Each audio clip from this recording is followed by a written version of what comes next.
നുകരൂ ഗാനാമൃതം.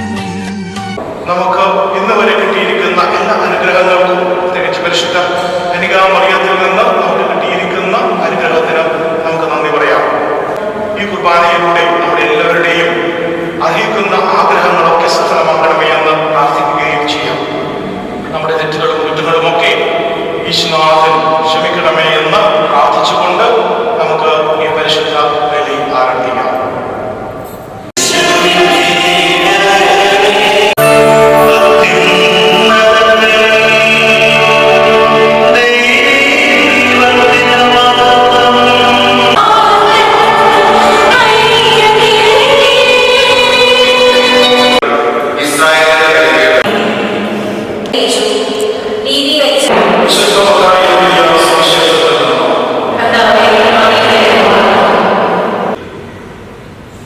ഈശോയുടെ സുവിശേഷം. മക്കളില്ലാത്ത ജവാക്യമോ അനയും പലയിടങ്ങളിൽ അതിന്റെ പേരിൽ പല ഹ്യൂമിലിയേഷനിലൂടെ കടന്നു പോകേണ്ട അവസ്ഥ ഉണ്ടായിട്ടുണ്ട്. വളരെ പ്രത്യേകിച്ച് ജെറുസലേം ദേവാലയത്തിൽ ബലിയർപ്പിക്കുവാനായിട്ട് ജവാക്യമോ അന്നയും വന്ന കാലഘട്ടത്തിൽ അവരുടെ പ്രധാന പുരോഹിതൻ അവരെ വിലക്കുകയും സമൂഹത്തിന്റെ മുന്നിൽ അവരെ അപമാനിക്കുകയും ചെയ്തിട്ടുണ്ട്. അവരോട് പറഞ്ഞു, നിങ്ങൾ ശപിക്കപ്പെട്ടവരാണ്, കാരണം നിങ്ങൾക്ക് മക്കളില്ല. വേദനയോടും നെടുവീർപ്പോടും കൂടി അവരെ ആൾക്കാരെ തിരിഞ്ഞു നോക്കി മുന്നോട്ട് നടക്കുമ്പോൾ അവരുടെ ഉള്ളിൽ ഒരു വലിയ പ്രതിജ്ഞ ഉണ്ടായിരുന്നു. ഞങ്ങൾ ഇവിടെ വരും, അന്ന് ഞങ്ങൾ വരുമ്പോൾ ഞങ്ങളുടെ കയ്യിൽ ഒരു കൈക്കുഞ്ഞുണ്ടായിരിക്കും.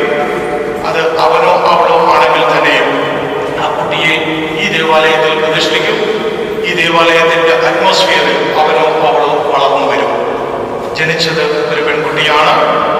ഈ ലോകം, ഈ പ്രപഞ്ചം കീഴടക്കുവാൻ ഉതകുന്ന തലത്തിൽ ശക്തിയുള്ള, വാക്കുകൾക്ക് സാമർഥ്യമുള്ള, നോട്ടങ്ങൾക്ക് ഭീഷണ ശ്രേണിയുള്ള, ധീരയായിട്ടുള്ള ഒരു പെൺകുട്ടി. അവളെ പാപം തീണ്ടാതെ ലവലേശ പാപത്തിന്റെ കണികൾ പോലും ചിന്തയിലോ വാക്കിലോ പ്രവൃത്തിയിലോ ഉദരത്തിൽ പോലും അവളെ ലവലേശം തീണ്ടാതെ ദൈവം അവളെ സംരക്ഷിച്ചു. ഗർഭപാത്രത്തിൽ 30-20 വർഷത്തിന്റെ ആ ഒരു ഡ്യൂറേഷൻ പരിശുദ്ധനായ പിതാവ് ആ അമ്മയെയും പിതാവിനെയും എല്ലാം ഒരുക്കുകയായിരുന്നു. ആ ഒരു ജനിക്കേണ്ട ഇടം പരിശുദ്ധമാക്കുകയായിരുന്നു. അതിനുശേഷം പരിശുദ്ധ കന്യകാമറിയം ജനിക്കുന്നു. അമ്മ എന്നൊരു പദം ഈ ഭൂമിയിൽ ഏറ്റവും കൂടുതൽ ഫിറ്റിംഗ് ആയിട്ടുള്ള ഒരു വ്യക്തി പരിശുദ്ധ കന്യകാമറിയമാണ്.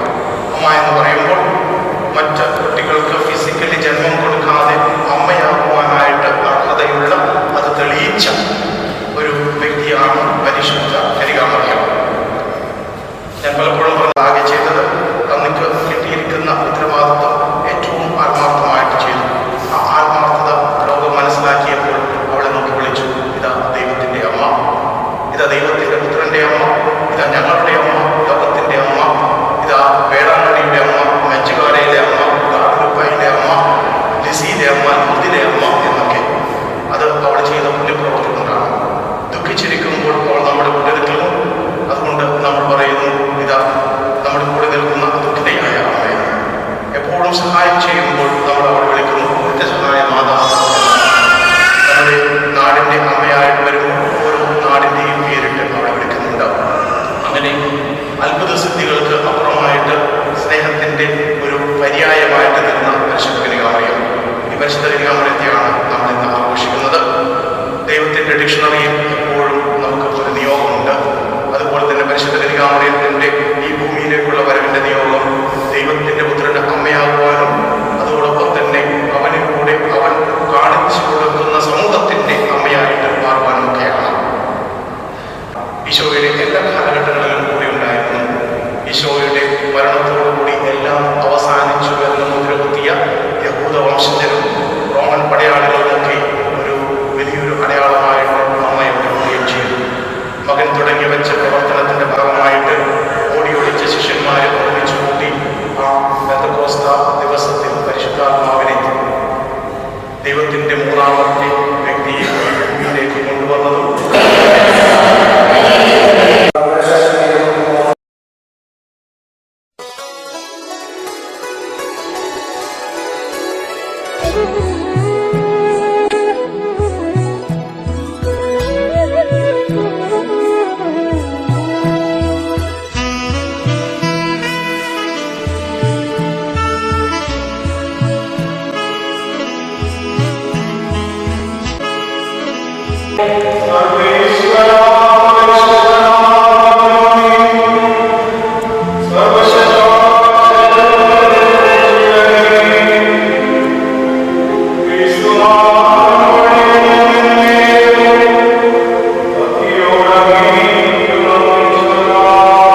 വെള്ളരിപ്രാവായി നല്ല വെള്ളരിപ്രാവായി ഈശോ തൻ സ്നേഹം പങ്കുവെച്ച മദർ തെരേസേ,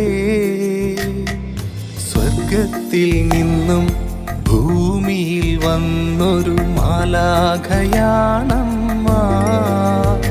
നല്ല മാലാഖയാണമ്മ.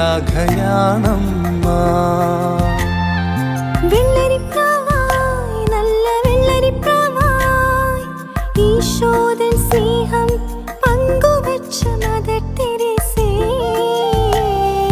സ്വർഗത്തിൽ നിന്നും ഭൂമിയിൽ വന്നൊരു മാലാഖയാണമ്മ, നല്ല മാലാഖയാണമ്മ. അമ്മേ അമ്മേ ഏഴകൾക്കായി പ്രാർത്ഥിച്ചിടണേ, ഈശോയോടെന്നും യാചിച്ചിടണേ.